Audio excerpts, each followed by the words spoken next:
Hello, hello. Tulis McCall back here with Karen Foster and Stephen Hayes. And I think they're delivering the garbage from the Episcopal Actors Guild. And what's the phrase? It's non-denominational. It's For a all service faiths organization for people of all faiths or none. or none. Nonprofit. And it's got a fabulous history. It goes back before we even had actors unions. It goes back to the 1870s. Karen, what was that story about funerals that you told? Yeah, so the church where our office is located, Church of the Transfiguration, has landmark status because of an interaction with an actor in 1870. An actor named George Holland was refused burial at a nearby church and funeral services, and they said, "Oh, well, where should we go?" Because that church said, "We don't do that kind of thing for actors. We don't do actors. We don't do actors," because it wasn't a noble profession. And they said, "Oh, why don't you just try that little church around the corner, which is where we are?" And they came and they said, "Of course," and they welcomed them with open arms. And from that point on, the church has really been a place of solace for people in the performing arts community. And I think that our organization grew out of that feeling. There was another organization called Actors Church Alliance, which started in 1899. And at that time, one of the things that they did, they would send a letter to a parish in the Midwest and say, "We've got a show coming on tour." And that church in the Midwest would find places for all the actors to live with people in their congregation. So before there were unions to say, you have to give somebody a place to stay, and there were feed them. Yeah. So Yep. So they called ahead and they made all of those arrangements. And then And this goes back to what you mentioned before of actors coming in and having been shamed to, by family or friend. When are you going to get a real job? And you could just see how far back this goes. Actors you were the lowest of the low if you were an actor. Absolutely. Absolutely, the lowest. And if you were a young lady and you were marrying an actor, God forbid, that was the worst thing that you could ever do. Well, and when you read memoirs of actors back then, most of them go, "My family practically disowned me when I became an actor." And just, assuming that these single women who were out there traveling around, probably must have been hookers. Must have been, because otherwise, why would they be, men and women traveling together? What is that?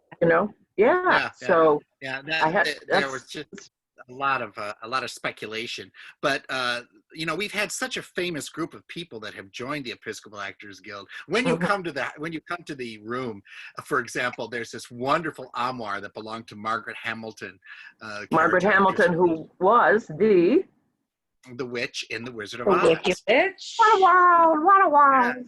Yes, and there are all sorts of, there was the cane, inside of that is the cane that John Gielgud used when he did Davis Story's play Home on Broadway. And there's all sorts of letters from Charles Coburn. Joan Fontaine was a member and left a huge bequest in her will to the Episcopal Actors Guild. Celeste Holm was a lifetime member. It had a wonder. Ethel Merman was involved, wasn't she? No? Yes. I think so. I thought I read that. Now, do you know how Joan Fontaine was helped? Was it? No, I do not. And I don't necessarily know if she was helped. I think that we don't know if she was helped. She just believed in it. She believed in the guild. On council for a long time. She may have been a vice president, if I remember correctly. So she just believed in the mission and believed in helping actors. Yeah. So you also helped dancers, started by George Arliss, Mary Pickford, Douglas Fairbanks. I mean, these were huge people at the time who were all invested in helping actors, helping us out, which is, oh my God, great. And that we have kept that legacy going. That's just amazing. And so it's almost 100 years, right?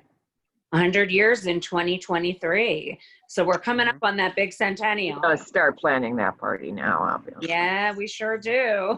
Yes, yeah. So, so now that COVID is here and stretching you, you need some buck oskies, which would be great. And people Yes, we can do. go to the website to donate, or they could call you. Is that right, Karen? They can Correct. get on the horn. That's And is there any kind of volunteer stuff people could do for you? There is. You can actually go to our website it'll have all of our contact information and reach out to one of us. We have volunteers doing calls to check in on people who might be home alone, or seniors, or who might be sick that need some checking in on. So we have volunteers doing that, and we do have a couple of our volunteers delivering groceries.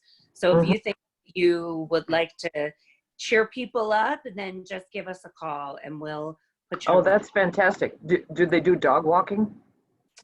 That I don't know, but that might be a great service, because those dogs are the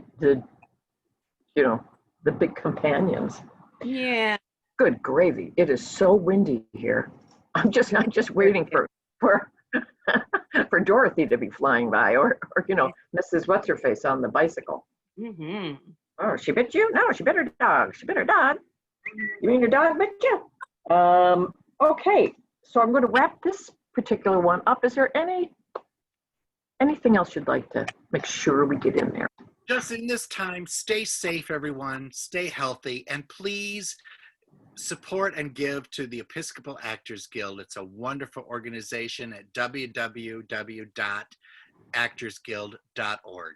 And we appreciate it. And thank you, Tulis, for having us on. Thank you, Tulis, for having us. My pleasure. And we had our Monologues and Madness streaming live the other night.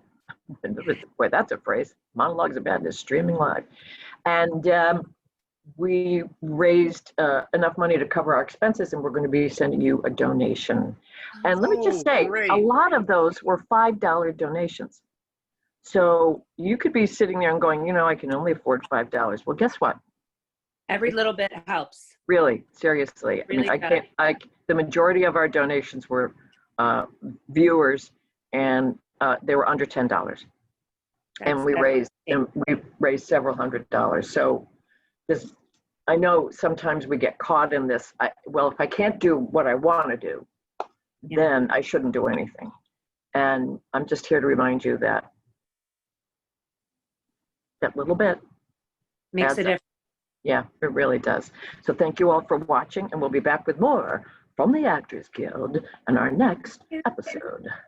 The Actors Guild episode, signing off.